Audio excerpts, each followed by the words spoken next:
everybody, and welcome and hello to my guest who's back yet again by popular demand, Catherine Olson. How are you doing? I'm great. How are Good to you? Yeah, good, thank you. Good to have you here. We've got Wise Mama, hey, from Orlando. We've got Mark the Dorset SP. Good evening, Alex even. Hi. Thank you for joining. So the org board, what a big, meaty subject. We've heard a lot about it. There's a lot of, what's the word? There's a lot of stuff that goes on in a Scientology org. There's a lot of busy work. There's a lot of, people that are meant to be in an org, even if an org is empty. And L. Ron Hubbard came up with this way of structuring an organization that's supposed to make it more efficient and make it run smoothly and effectively and all of this. And so what we're going to do today is dissect the org board, which stands for organizing board, that's used for the class 5 city level orgs. So in Scientology, there's different structures and levels. So the city level class 5 orgs like London, where I worked, or was it Twin Cities that you were at, Catherine? No, I was in two different class 5 orgs. I started in Portland in 1992 to 1994, and then I was in Columbus from 2019 to June 2021. Columbus, that was the one I was thinking of. Okay, so we're looking at the org board for those orgs that are city level, where you join Scientology. These are the public facing orgs that do the lower levels. The advanced orgs and the management and all of that have a different org board, which we'll probably save for another video. This is just the class 5 orgs that are generally not staffed by Sea Org members. These are staffed by volunteers on a 2.5 or 5 year contract. But they all use the same org board. So I thought we'd go through what it looks like, what the purpose of it is, and have a look at some of the jobs on there, how it functions. And I also want your feedback and questions. So I put a post out on my community page the other day, and some of you guys put some questions in, which we'll go through, and we'll also go through questions that you're putting in the live chat. So let's just say hello to some more people that have joined us. Bear's mum, hello from Indiana. Shropshire Lass, good evening. Renee Hale, great to catch a live from Idaho. Hello, thank you for joining. Okay, so let's start off with the basics. What is an org board? Now, the org board for a class 5 org looks like this. This is somebody who joined staff and is taking a picture in front of the org board. But every org has this giant chart somewhere in the org that's usually about this size, and it basically goes through the different divisions of the org. And every single one of these things that we see here are job posts that need filling. So for example, you see the division here with 3 departments, and each one of these in bold is a job post. Obviously, most orgs don't have all of these posts filled up. This is like an ideal situation, right? Like if the org was fully staffed, all of these job titles would have a person attached to them, right? Yeah, there's a lecture. Have you ever heard the lecture about the org board, Alex? No. There's a lecture called Org Board and Livingness, a Hubbard lecture called Org Board and Livingness, and he goes over how the org board is supposedly can be for an organization with as few as 3 staff members and as many as thousands. Like the way it's designed, you could have thousands of people there because you just keep adding people. You just keep extending like the bottom of it down and making more people to deal with more things. Yes, that's actually, we've also got, I'll share this a little bit later, an executive directive from L. Ron Hubbard that talks about how the org board is used. And those quotes are in this executive directive as well. So that might actually be a transcript from a lecture perhaps, but we'll go through that shortly. I visited Sunderland org in November of last year when Jeff, PTS for Life, came over. And to our surprise, we were given a tour, and they had no idea who we were, even though it was only a few days after the IS protest. And I managed to get a picture of the org board, which showed they have 3 staff members. which was just funny, to be honest. But it actually because that's the smallest org. That's a small, yeah. If you have less than 3 staff, you can't be an org. 3 Yeah. is the absolute minimum. But this is a real life org board for Sunderland org as it currently stands. So let's start at the top, right? We have L. Ron Hubbard is the founder. He's overseeing everything. And then you have the board of directors, and the person in charge of the org is the executive director. That's the person who's responsible for running everything and oversees everything. And they report up lines to management, the Continental Liaison Office, right? Yeah. And then underneath the ED, we have executive secretaries. So the org is split up at the moment into 9 divisions, right? So you have the executive division, HCO, which is the Hubbard Communications Office, dissemination, treasury, technical, qual, public, and this is Div 6 is split into 3. So you have public contact, public servicing, and field control, Div 6 A, B, and C. So each of those divisions has an executive secretary. So the public exec sec looks over division 6 A, B, and C. The OES, the org exec sec, looks over treasury, tech, and qual. And the HCO exec sec looks over HCO and dissemination. Catherine, why don't you explain what these like little things here we see, ESTO, IC, and all of these little posts here. Do you want to explain what they are? So, okay. So for those of you who have heard of the Flag Executive Briefing course, that's a course that is supposed to be done by every org executive, and that usually supposed to be done at the International Training Org. It's not going on right now, but it was going on years ago, and they go through a series of lectures, and they get trained all about the organization and blah blah blah. And they're supposed to, and in there you learn about what's called the establishment officer system. So supposedly, and yet this has never worked. This has never ever in the history of Scientology, it's never worked, and I've seen it not work because I worked in management.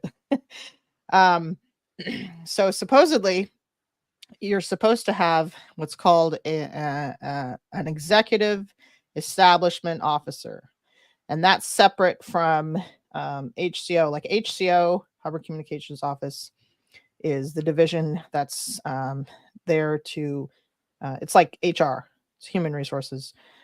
They put the people on their post, they get them trained up for their post, all that sort of thing, right? And then separately, you're supposed to have an executive establishment officer and an ESTO. It's called an ESTO, just for short, because Scientology shortens everything as much as it possibly can. So it's called an ESTO system. So it's supposed to be executive establishment officer, and then you have these different establishment officers, ESTOs, over each division. And it's sort of like having like a mini HCO kind of over each division.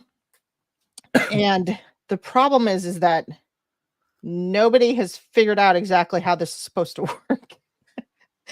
And I have seen, like, when I worked in management, there were trying to get the system in, like, starting in 1996 with, like, there was like what was called the new era of management, and they supposedly getting in the ESTO system and all this stuff, right? And they posted a bunch of establishment officers in management, and every one of those people ended up doing some other job, like going off of their job and doing some other job. So it just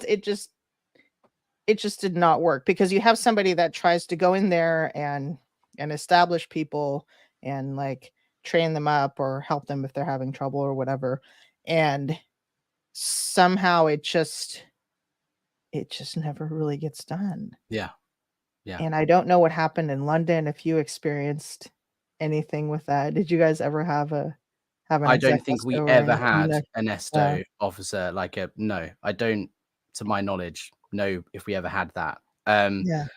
I don't think it was ever big enough, because it's not one of the number one things to have. I mean, it might be now with the golden age of admin, it might be number one priority is every division needs to have an ESTO, but when I was there, certainly not. I want to cover just a few basics as well, in that every single post on the org board every job title is called a hat, right? Because you wear the hat of this person, this job. And every single job post has a course of policies and things that you have to study that tells you how to do your job.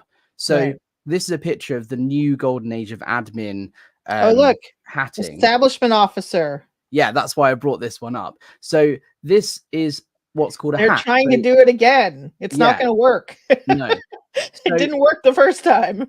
Every job has one of these folders that has all the like documentation that you need to know in order to do your job. So this is the hatting officer, for example. So their job is to make sure everyone knows how to do their job. And you can see how many pages it is. It's very, very thick. Some are thicker than others. And the org board itself is very hierarchical. So the people at the top are the executives, and it's put into divisions, and the people at the bottom are obviously the lowest in the chain of command. So for example, if you have this job here, it's not very good quality, so you can't read it. You would report to the person at the top who is the director of whatever that department is. That person then reports to the exec who's in charge of that division, right? So for example, here, if you have this job, you would report to the director of training, who reports to the technical secretary, who reports to the org exec, who reports to the executive director, right? Yeah, and if you go down far enough, then you have section heads. You have section heads, and you have unit heads, and you even have subunit heads. So you could go way, way, way, way down far. So for example, if you're trying to, I don't know, ask for a day off, you would have to go, and you were in a subunit, you'd have to go through the in charge of the subunit, the in charge of the unit, the in charge of the section, the in charge of the department, the division, your executive secretary, all the way to the executive director, and then final approved by HCR. Just for a day off, right? And I think it's important to note that this is like the ideal setup, right? So an org that is operating as it should be, that is ideal, that has all the staff in the world it needs, and is operating exactly how L. Ron Hubbard wants it to operate, will have all of these posts filled up. But no orgs ever do. Like, I don't even think if LA org, which is staffed by the Sea org, has all of these jobs filled up. No. So if you have a job that's like a department head, a director of something, and you have 2 or 3 posts underneath you that aren't filled up, you have to hold that hat from above. So you have to do that person's job until you hire someone to do that job for you, right? That's right. Should we go through each division first and what that is? So sure, we can do it. Let's do that. Division 7 is the executive division. Catherine, do you want to explain this? We've got office. In fact, actually, this might be a better one. Office of LRH communicator. Okay, so that's the person who's supposed to make sure that Hubbard's policy is applied in the organization, and they're supposed to make sure that his image is always great. Yeah. So this person is you will traditionally see this person cleaning the L. Ron Hubbard office every single day. And laying out the pens and all of this, making sure that ink is refilled because they're ready for L. Ron Hubbard to return at any point. But the LRH communicator is there to protect L. Ron Hubbard and ensure things are being applied as he intended, right? Mm-hmm. So at St. Hill, for example, Liz Osterman, who's the person that curries favor and, tries to woo over politicians in East Grinstead, she, although her job title is different because it's a Sea org, she's effectively the LRH communicator. She's the PPRO UK. She's in charge of protecting L. Ron Hubbard's image and establishing good relationships with officials. Now, I'll just mention that when you, as you go up the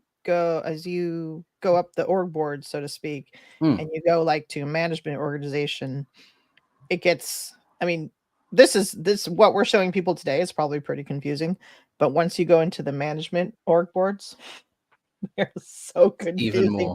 Because even you are talking about the PPRO being essentially the LRH communicator.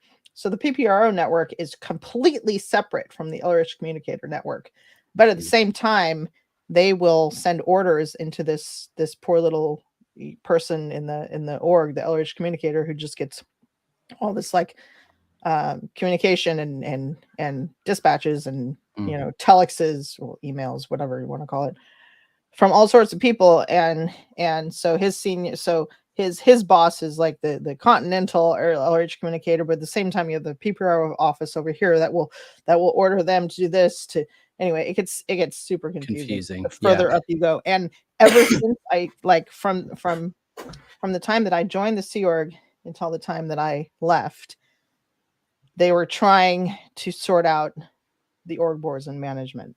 Right. They've been working on it forever. Yeah.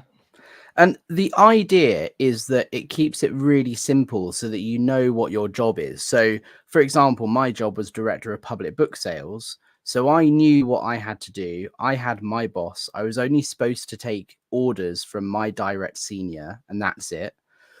So if someone was to come up to me and say, hey, Alex, can you supervise the course room tomorrow because we don't have a course soup, right? I say, no, that's not my hat. My hat is director of public book sales, right? So the idea is it's trying to stop people doing things that aren't in their job line, therefore making the whole thing more efficient. Yeah, except it doesn't.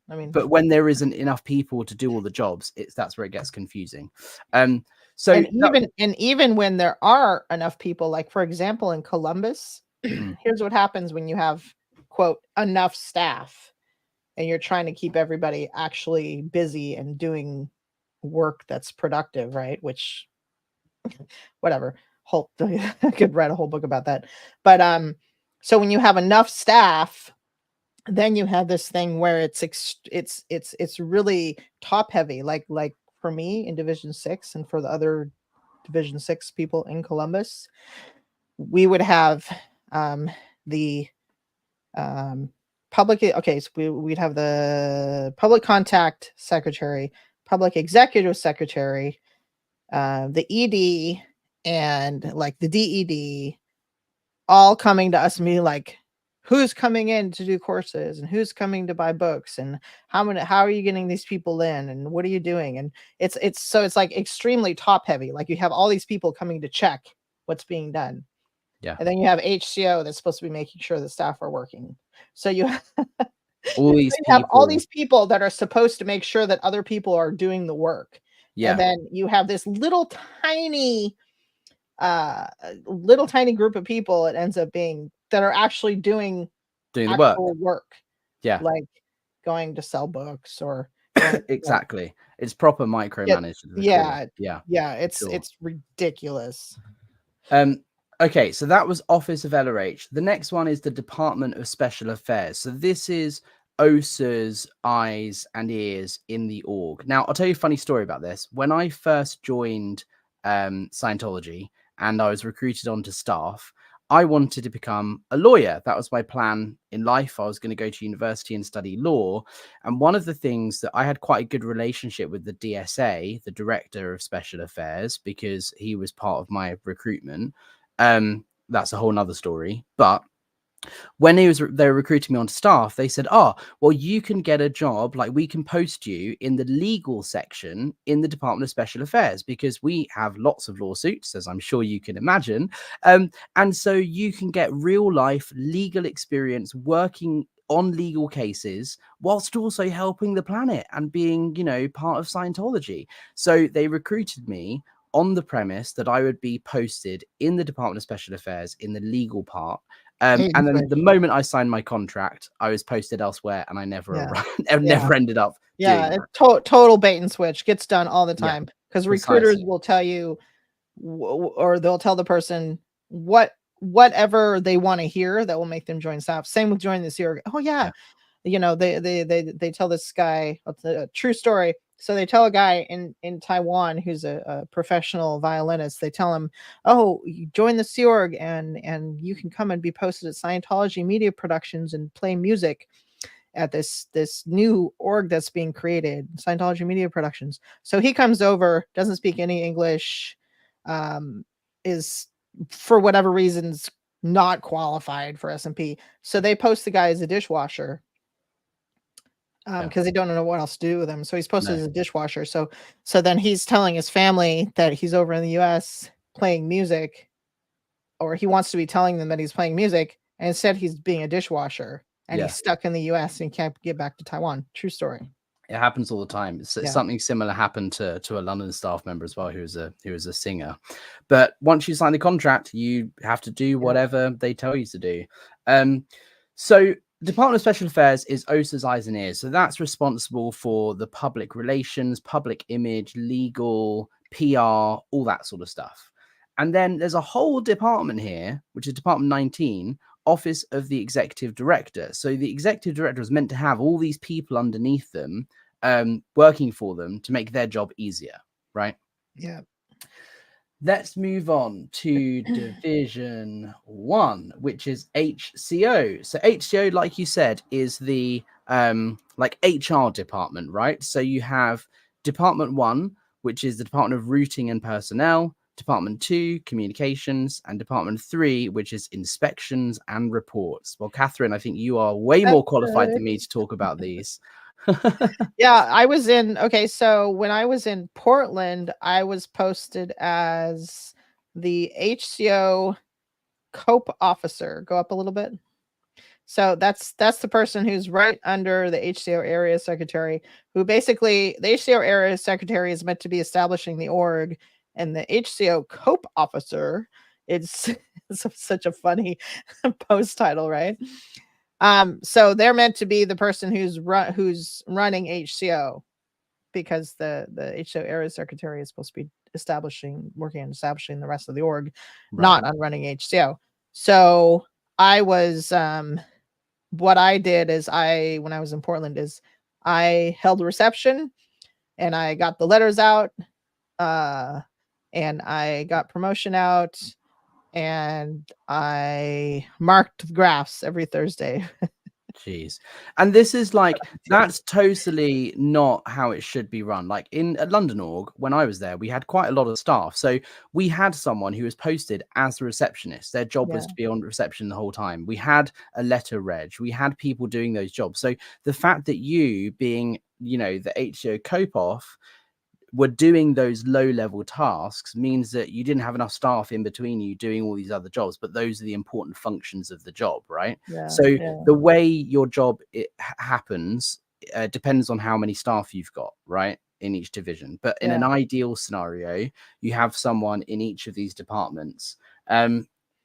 Ruth, do you want to go through each department and explain? Yeah, so routing and personnel. So that's the ones, they're in charge of recruiting people to be on staff. So when people say recruiting and apply it to like, oh, we're recruiting you for Scientology, that I always go, no, they don't recruit for Scientology. They recruit people to be on staff. Yes. And then communications. Okay, so that's the person who gets like they receive the mail for the org and they give it to whoever it's supposed to go to. And they're in charge of the phones and whatever else, but they're not in charge of reception. Reception is supposed to be done by routing and personnel. Huh. Yeah. Because that's where, if a person comes in, they're supposed to be properly routed or rooted. I guess I'd say rooted. Oh yeah, because route, is that in England or in Australia where route means something, or route means something? I'm not sure. I don't know if the word route is a thing in the UK. But we call it routing. So the idea is that you're routing a particle, you're routing someone. So if someone comes into the org and walks in and speaks to reception and says, hi, I want to start a course, the job of the receptionist is to, figure out a route for that person. So put them in touch with the person who deals with that and go, okay, you need to speak to this person to go and start your course or whatever. So that's the whole routing thing. And everything has a routing form. Yeah, or they give them a routine form. Yeah. It's funny saying rooting. That's what pigs do in the ground. They root. They root for their food, their vegetables in the ground. So each thing, like a routing form has, it's like a to-do list. It's like a step by step, do this, do this, do this, do this, and then the job is done. So if someone joins staff, there's a routing form. Okay, you need to go and speak to the recruitment person. You need to go and speak to, do your life history, and you need to sign your contract. All of those things, you follow the routing form as per and tick them off. And then once it's done, you get the product at the end, which is a staff member or whatever. Yeah. So and one of the posts I used to hold when I was in management was senior routing forms in charge international. Wow. Never about that, did I? There we go. What a mouthful. So that was Department of Routing Personnel. Communications, you explained. Department of Inspections and Reports. That is ethics. There we go. Yep. That's where the ethics officer lives. And that's where Scientology snitch culture. Yay. So people write reports and they get sent to people everyone has a ethics folder. Every Scientologist, staff member or not, has an ethics folder. And when you write a report on your fellow Scientologist, it gets sent to that department and they put it into your folder. The DIR INR London Day, so the Director of Inspections and Reports, the London Day Org, is the person that declared me a potential trouble source type D and kicked me out. Wow. There we go. And that person is someone that Catherine, after crossing paths with him. That was Jason, right? Jason, yeah. After he joined the SEAL. Exactly. There we go. Alrighty, so let's move on. So that's HCO. Oh, it might be important to mention as well, and we'll go through these later, but each division and each department has a valuable final product. So this is what you're trying to achieve. So the goal basically of HCO is established, productive, and ethical staff members. That's what you're trying to achieve in that division. All right, let's move on. So Div 2 is the dissemination. So this is kind of like marketing. Your money. It's like marketing. So it's like, any promo that goes out every org is supposed to have a magazine that's produced. Most orgs have like a whole printing facility in the org, and Central Files comes under Dissem as well, I think, doesn't it? Or does CF come under yes, CF is under Department of Registration. Yes, there we go. So every person that's ever come into contact with Scientology, you've bought a book, you've bought a course, you've done a personality test, you've emailed them, you have a CF folder, Central Files folder, with all of your contact information that you've given them, and they keep a folder on you and they keep it forever. And Dissem have, like in London, it's a whole wall of like these archival, the movable shelf things with the turny hand things that you've got, like thousands of these folders. And Dissem are responsible for disseminating to them to try and get them to come in and buy stuff, right? Yeah. Do you want to go over and they get people sign up for courses and auditing. Yes. So we have they sell books. They sell books to Scientologists. Yes, this is actually a really important difference, right? So the bookstore officer, which is in Dissem, so every org has a like a bookstore, like that's just got all of the books in it, and you can go and buy books.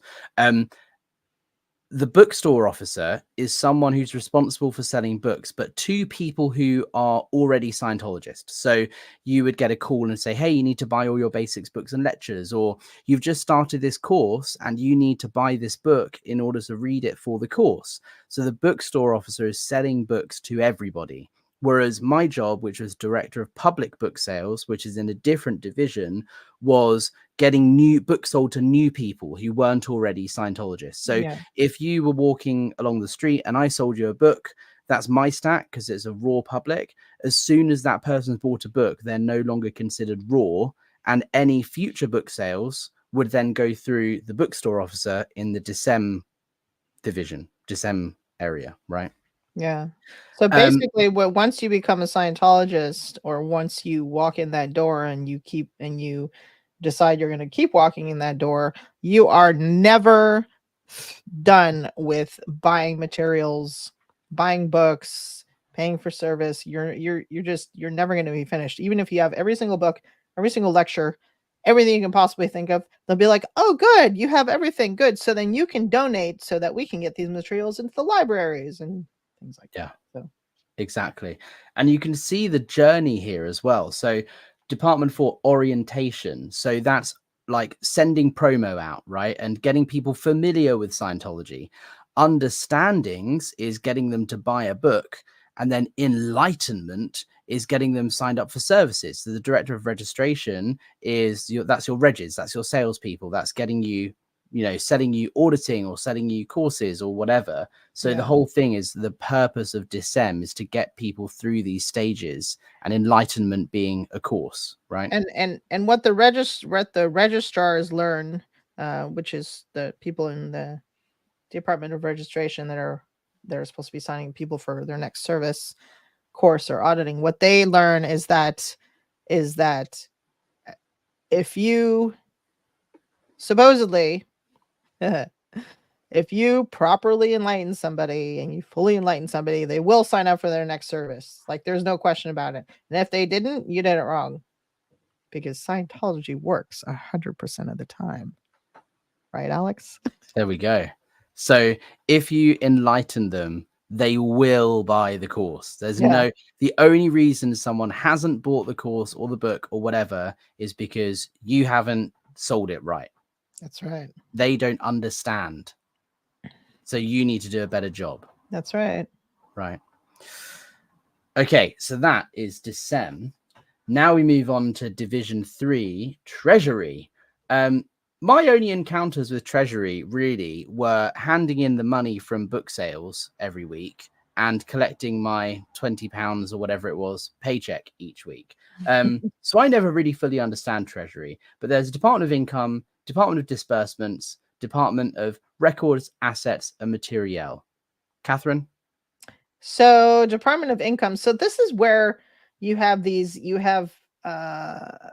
duplicating functions, because if you go over to Division 2 and you have someone who's supposed to be signing up people and for services and getting them to pay for services, and that should be income, right? So then you have this extra Department of Income, which what I've either seen it doesn't exist, or the person who's in charge of it is always in trouble because they don't know how to get, like, what am I supposed to do to get income? Like, what am I supposed to do? They're always in trouble. That's what I've seen. So, okay, then disbursements. Okay, that's supposed to be paying the bills, paying the staff, things like that. Records, assets, and material. So you have somebody who's supposed to be they're basically in charge of every physical object in the organization. And they're in charge for, like, logging it and making sure that it's not damaged or someone's responsible for it or whatever. And that post I've also seen either not filled. Nobody cares about Treasury. They care if there's, like, a Treasury secretary to, like, invoice the money and stuff, and that's about all they care about, and someone to keep track of if the bills were paid or not. But as far as, like, income, like, it's already being done in Division 2. And they don't really care about if someone's, like, in charge of all the physical objects in the org, except sometimes I guess the ideal orgs, they care a little bit more because they put all this money into it and whatever. So funny story from Columbus is that the DUR-RAM was supposed to, DUR Record Assets Materials in Columbus. You're supposed to sign out the physical things that you're responsible for in the organization, like your printer or your desk or whatever, right? So she was doing this thing and getting everybody to sign, and she tried to get the executive director to sign for the entire org. Like the building. And it was and so it was brought up at staff meeting, and the ED was like, I don't know what she's doing. She's trying to get me to sign for the entire, she doesn't know what she's doing. She's trying to get me to sign for this, That's you know, so funny. multi-million-dollar building and say that it's mine and I'm totally responsible for it. And she's like, I don't know what you're doing. She brought this to the staff meeting. It was really funny. Wow. So yeah, that's the I love that. ridiculousness of the director of or the RAM. department of RAM. Bok Buddy has a great question here. Director of Income runs the chase wave. This is where the confusion starts to happen, because the director of income, yes, is ultimately responsible for all the money coming in, but the actual job of sales will be done through the regs. So it's probably a mixture of both, right? The regs who are selling Yeah, most stuff of that was done by the regs. Yeah, they'll be the ones doing it, committing the fraud and all of this. But who knows, the director of income might have pushed it and said, hey, you need to do more of this because you can make more money. Who knows? It's probably a bit of both. There are also, I just want to say, there are a couple of questions that I've starred. I've seen some interesting ones too that I want to answer. Yeah, we'll bring them up at the end because I want to get through all of these divisions first. So that was treasury, and now we have tech. So this is the delivery of the services mostly. So auditing and all of that. So you have Department of Tech Services, Department of Training, which is teaching people how to deliver services, becoming auditors. Department of Processing, which is delivering auditing, getting people up the bridge. And then Department of Processing 12.2. Do you know what that is? I actually have no idea. So the reason why there's 2 departments of processing is because he figures that there'll be such a demand for auditing that you have to open a second department. You have to have 2 departments doing it. It's ridiculous. So, yeah. So these are the people you'll come into contact with in the course room, in the academy, and this is where Scientology is being delivered, right? The tech department or division is not meant to be doing any sales. They're not meant to be encouraging you to donate or anything. They're just supposed to be getting you trained or getting you up the bridge, right? They are supposed to send you to someone else when you finish your course to sell you the next course, right? Yeah, that's right. Alrighty. Now we come on to qual. Now, qual is qualifications. This is kind of the staff enhancement, right? So if you are a staff member and you need to go up the bridge and train, that's all handled by qual. You also have to get a sign off whenever you finish a course or you finish an auditing session. You have to go and see the examiner, who makes sure that it was delivered correctly, as per how it was meant to be delivered. You're meant to pass a meter check, and they ask you if you want to write a success story, right? Backstory on qual. Go on. You might already know this, but I think this is in the org board and livingness lecture, but whatever. So supposedly L. Ron Hubbard took this organizing board from some intergalactic organization that existed millions of years ago and was successful, and they're around for like thousands of years. So supposedly that's where he got it from, right? And yeah, he did. Really true story. I asked him. No, just kidding. So that's where I got it from. But the problem with that organization structure is that they had no qual. So that's what was missing. So he found the missing link and he added it to the Scientology organization. That's incredible. Yeah. It's crazy when you think about it. Should we go through what the departments are? Department of Validity, Department of Personnel Enhancement and Correction. So my understanding, validity is making sure it's being done right. Personnel enhancement is staff training and processing. And Department of Correction is when things aren't done right, making sure it's done properly, like retraining or retreading, right? Have you ever had a cramming interview? I have. You have? I have also. Like completely like nuts. Oh yeah. So I did, this isn't a cramming interview, but a similar thing. I did the entire basic study manual, which is like this thick book on learning how to learn, learning how to use a dictionary, and learn how the basic definitions of basic words is meant to make you study better and quicker in an org. And I got through this whole thing, And on the last couple of pages, I flunked a star rate, which is when someone walks up to you and goes, right, we're just going to do a little check to make sure you haven't gone past a misunderstood word. And I flunked on because they pick out and they say, hey, what's the definition of the word, whatever. And they pick out words from the course you're studying. And they asked me, I can't remember if it was like the or as or something like that, like a really small word. And I couldn't give them all of the definitions because there's like 20 definitions of these words. So I flunked. He asked you for all the definitions? Yeah, I had to Instead of give just the them one that fit? every single one, because in the basic study manual, it goes through those words, like the word the, and it's a Oh. page for each definition. There's like 20 something definitions. And so I flunked it and I had to re-study the entire thing. I was so pissed off. But yeah, that was my experience with qual. Wow. Oh, So, like, as righty. a staff member, did you ever go to cramming, like, on some aspect of your job or your post, and they said, "Oh, you're not doing this right, you need to go to cramming"? Yeah, when I was doing my staff statuses. Oh, really?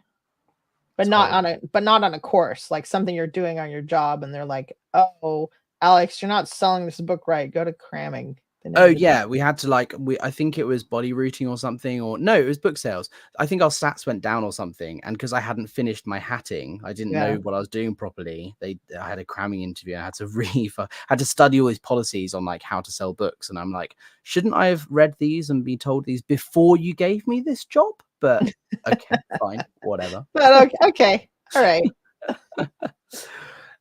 Okay, so the Oh, and next one. the other thing I just wanna mention on word clearing, the other thing they do on word clearing, I'm sure you experience this, or when they, like, check you out to make sure you understand some policy or something, and they ask you, "What's the definition of the word 'as'?" or something, right? And you go, and they'll go, Flunk "Flunk." because you hesitated. Yeah. Lag, Yeah, communication lag. Oh, yeah, you hesitated, which means you don't fully know it, which means it's not you have to go back and yeah. clear it If and they ask you remediate. what's the definition of this word, you have to say exactly what it is, like that, with no hesitation. Yeah. Otherwise, you have to restudy. It's crazy. Yeah, you can't go, well, it means da, da, da, da, da, da, da," if you have any hesitation in any Mhm. description of it and be like, "Well, you lagged." Yeah, ruthless. Alrighty, and now we're getting into Division 6. Division 6 is split up into 3 separate divisions: 6A, 6B, and 6C. So this is where I was posted. I was in Division 6A, which is all about getting new people into the org. So Division 6A looks like this. And that's where I was in And it's where Columbus. you were as well. Yep.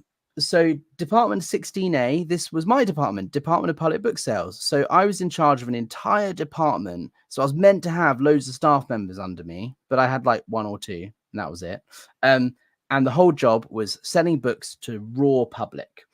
Then you also have the Department of Body Routing. So this is the people you see standing outside orgs, giving out leaflets and saying, hey, come in for a free personality test. The org board is different now, by the way. The It's department changed. the Department of Public Promotion is first. I know because that was my job. Oh, Yeah, I didn't know that. yeah, which Wow. is not it's not even on here, is it? No. No. No, it's not even on there. Yeah. The first department is now the Department of Public Books of Public Promotion, and that was me. Wow. Director of Public Promotion.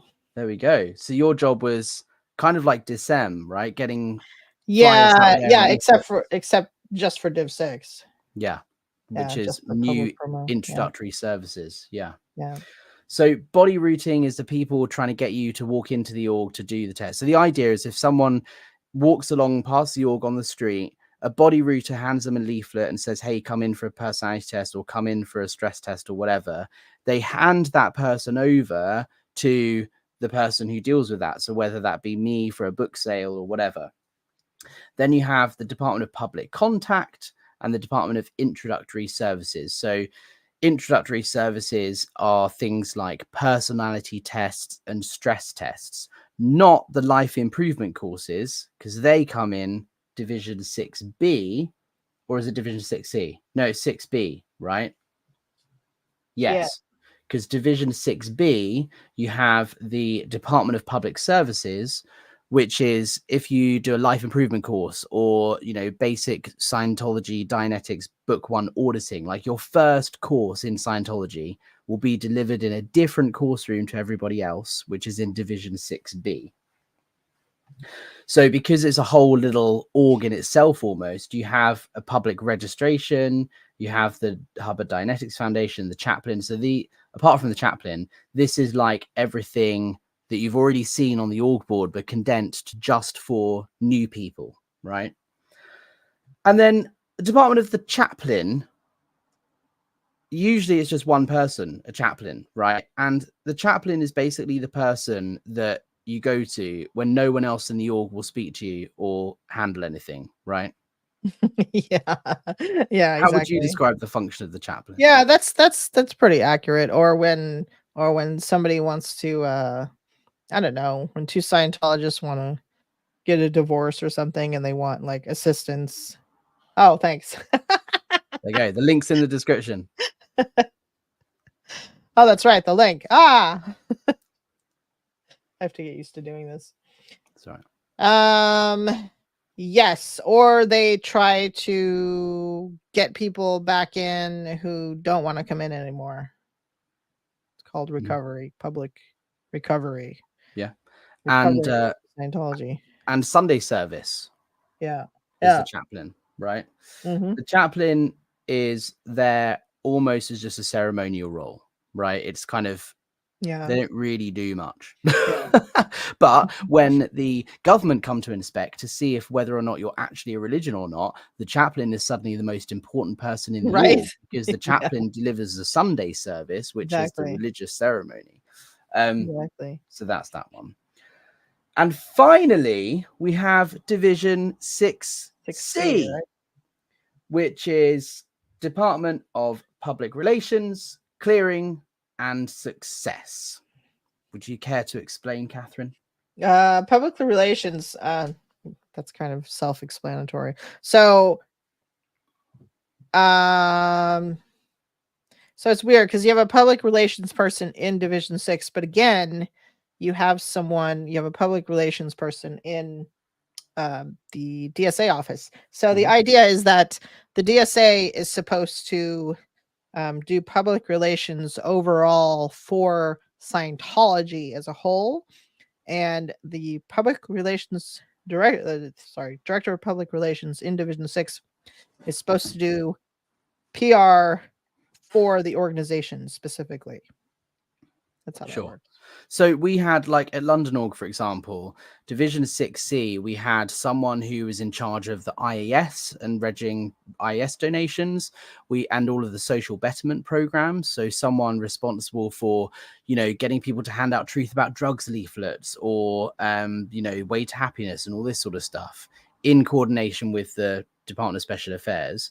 And then you also had the field staff members. So if you're studying a course and that's it, you're just paying and you're a Scientologist, Div 6C would be responsible for recruiting you to come out book selling with someone like me and, become a staff member in the field. There's no commitment. There's just a come out and sell books and you can earn a bit of a commission off it as well. Right. So engaging the public. And then clearing and success. Success is like collects up success stories and stuff. I don't remember exactly what they're supposed to do. And I don't remember what the director of clearing is supposed to do. And I've never seen it filled in any org. Same. No idea. Yeah. I guess they no don't know idea either. At all. Yeah. Let's see if we can find out on this one here. Div 6.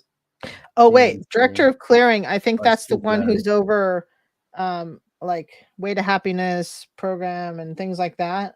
Right. FSMIC. Yeah, here you go. Oh, Director of clearing, FSMIC.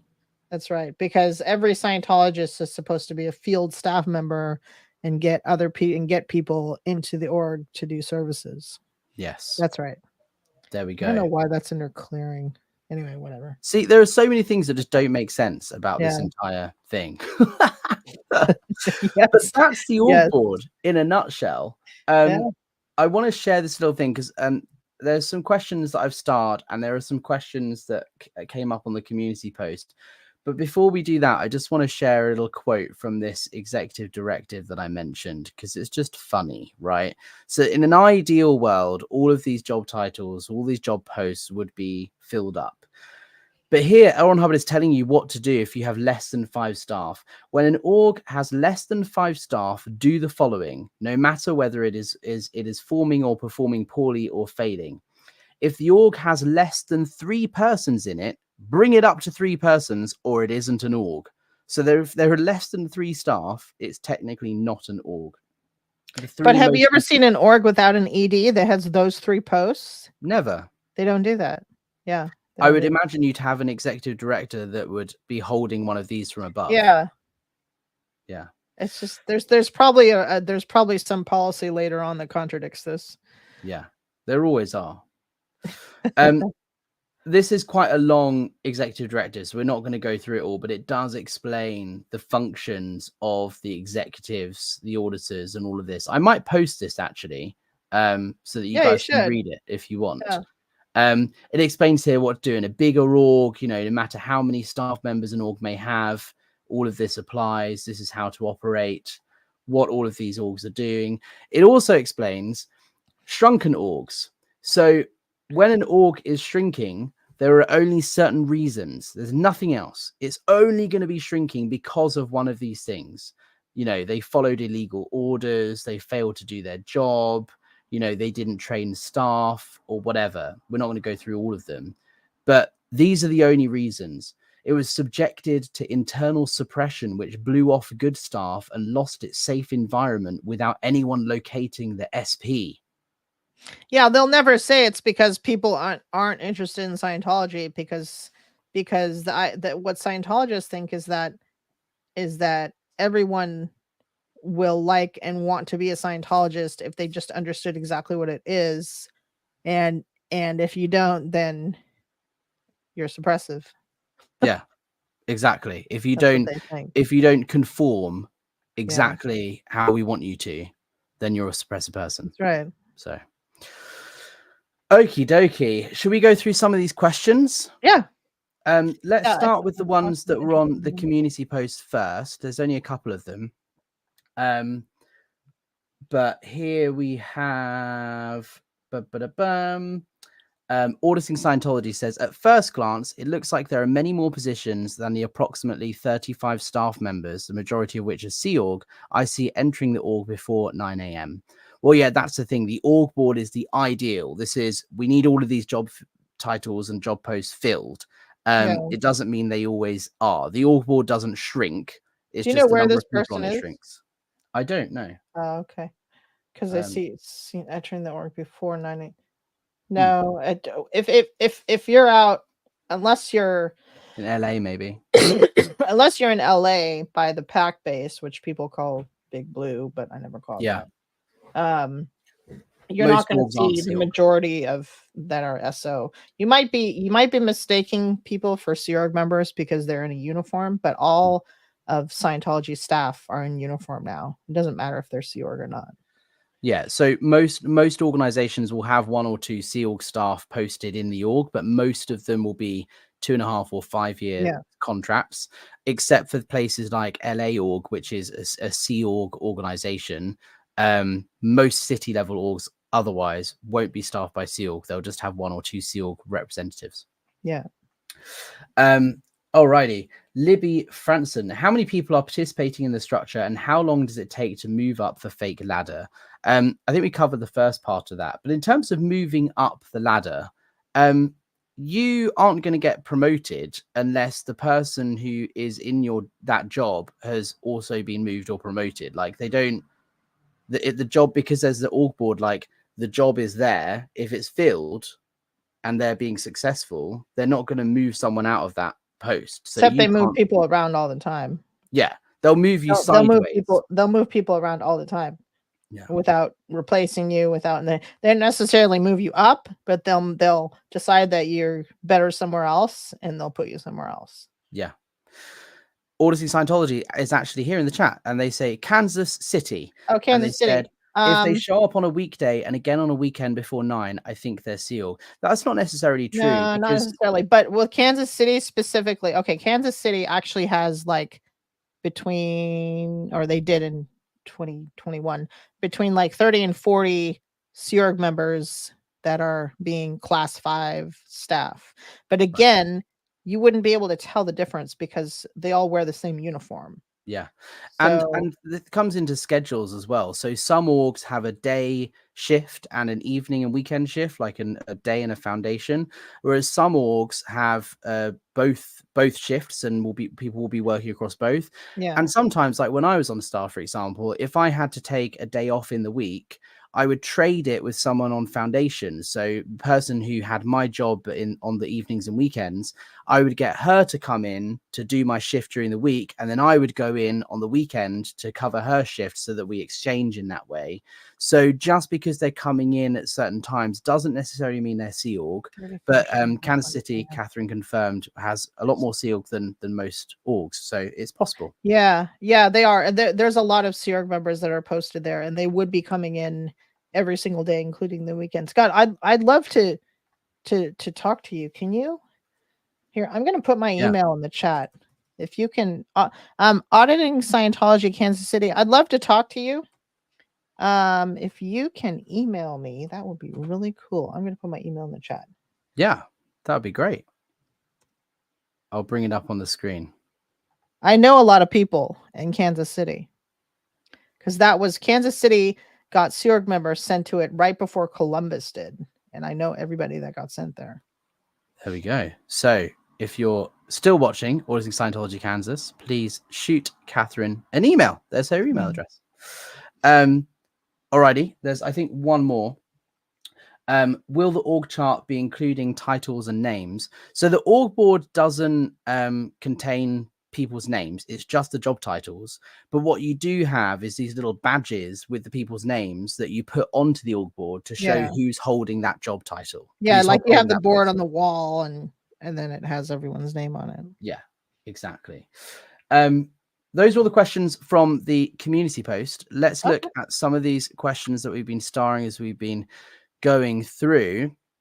Mark the Dorset SP. If someone buys a book or signs up but no longer is a Scientologist, I don't think they can keep data under GDPR for past a certain timescale unless the person agrees within the EU and UK. That's absolutely correct. And that's something that if you have the right to your data in the UK and Europe, so if you keep receiving Scientology mail and you don't want it, you can ask for them to destroy all your data and stop sending you stuff. If they continue to send you stuff, then they are breaking GDPR rules, which means you can report it to the ICO, the Information Commissioner's Office, and they can get a big hefty fine. Wow. So that applies to anyone who has data in any organization in the UK and Europe. Wow, that's great. Bok Buddy, is that why they refer to Scientologists as coins? I've never heard that before. You've never heard that? No. It's not so much a thing anymore. It used to be years ago when specifically staff members, they'll say, "Oh, I have a coin." That like the people that are in charge of personnel will be like, "Oh, I have a coin for this or that personnel," because they're trying to like trade somebody for a person they want on a specific job, and they say, "Oh, well, I have a coin," because they have someone like in their personnel pool, so they refer to him as a coin. Yeah, it's degrading. Yeah, I never used that. I think we called, what do we say? Like a lead. We just say a lead, or we've got a person. There was a word for it. My mind's just gone blank, but we didn't use the term coin. We just said we've got a public, or we've got a well, this is someone who's already a staff member. Oh, right. Someone who's a staff member, and the person who's in charge of personnel and who's trying to like fill a specific post with specific qualifications, and they have someone who doesn't fit those qualifications and they want to trade them for another staff member, they'd be like, "Oh, I have a coin I can use. I'll give you this person. You can post him here and I can have your guy." So it's like an HCO term. That's probably why I didn't hear it, because I didn't work in except HCO. it's not in policy anymore though. Boo says prospect. That's the word, prospect. We would say, "Hey, I've got a prospect for you." And that would be, "Hey, I've got a good relationship with someone here. You can go sell them something." Or recruit them for staff. Yeah, exactly. Leanie G is here. Hello, Leanie. Thank you for joining. And so is Selena from Wales. How are you doing? Great supporters of the channel. Thank you so much. Wise Mama, question. How many staff or Sea Org in a 5 or 6 org are serving the public directly like a normal minister? That would be as opposed to recruiters, safety, managing the managers. I mean, every org is different. It depends how many staff you've got. Yeah, Some there's probably orgs like have... one. Yeah, like there might be 1 or 2 course soups who are delivering Yeah. the courses, Yeah. because that is just one function of the entire org. So it depends on how many staff the org has. Yeah. But I think maybe it says in a 5 or 6 org. Maybe you mean in an org that has 5 or 6 staff. How many is serving the public? Probably like 1 or 2. Yeah. If you had 5 staff, that sounds there'd be about 1 right. auditor or 1 course soup. Probably 1 auditor, 1 supervisor. And those people would 1 probably also part-time be... CS that CSs from their house because they're crippled or something. I don't know, whatever.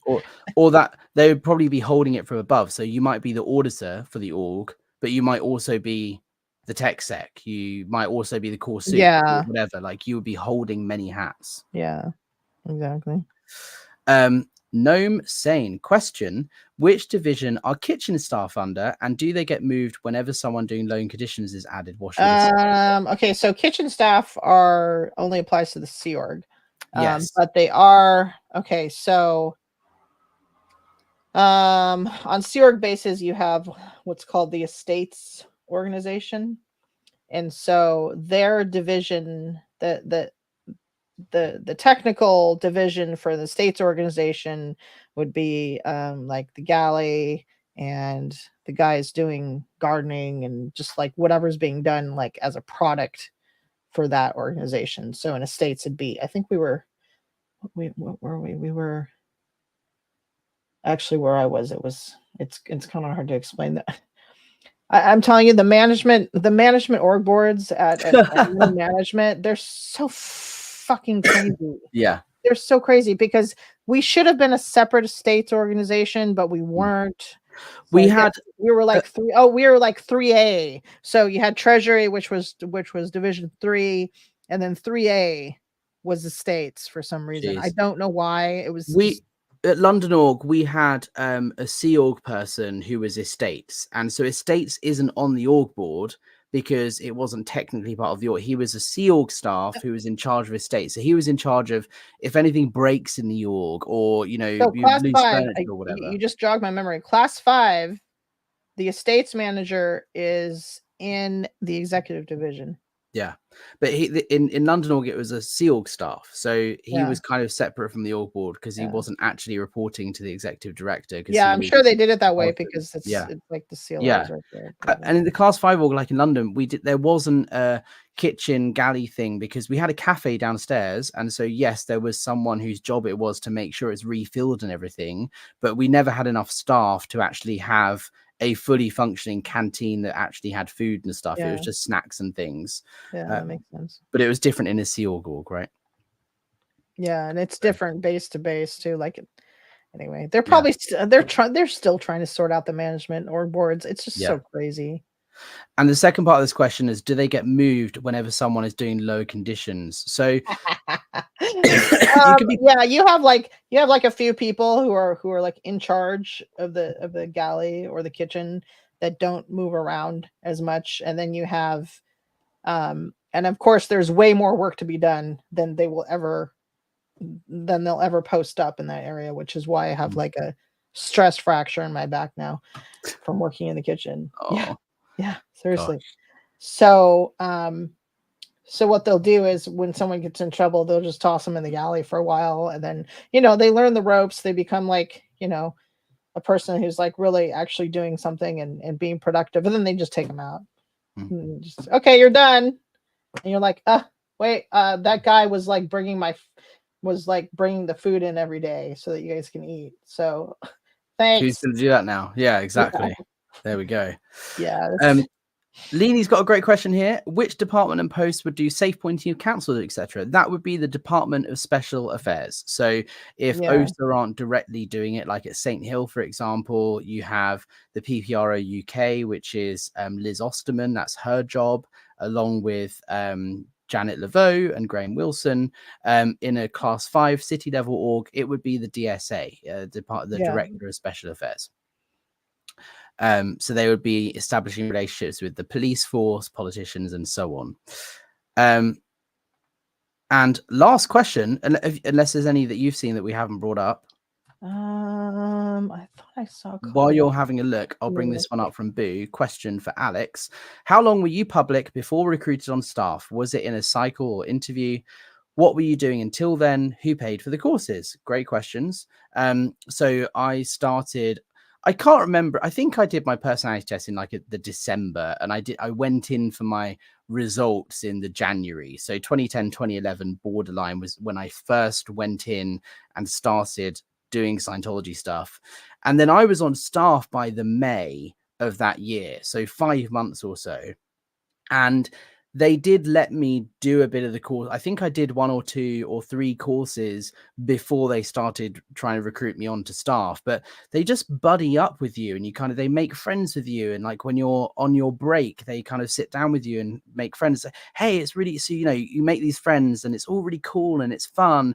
And then they plant the seed of like, oh, hey, what are you doing when you finish school? You should join staff. Why not? And over time, they work you until it gets to the point where they sit you in the room and they go, right, okay, what's it going to take to get you on staff? Like what needs to be handled, right? Why can't you join staff tomorrow? And it's like, okay, well, I need to finish school first. I need to make sure I've got money coming in so I can pay for my travel. They work with you to figure out all of the problems, the barriers, and then they get you in to sign the contract. So it's not like it was a one-off conversation and I signed a contract. It took time, 5 months to be precise. Wow. What were you doing until then and who paid for the courses? Well, I paid for the courses with my pocket money. I was 15. So it's not like I had a job and was earning income. I was doing a little bit of stuff here and there, like washing cars and doing a bit of work for friends and stuff. So, it was my money. And yeah, what was I doing until then? I was at school. I was doing courses. So I was in school and then I was doing courses in Scientology. So hope that answers your question. Catherine, did you see anything that you want to bring? I saw one that I just wanted to comment on and maybe try to answer. That's funny. Yeah. Bok Buddy. I wonder if the big whales, example, Tom Cummings have FSMs. Is that a way for Apple Box Boy? Apple Box Boy, I love it.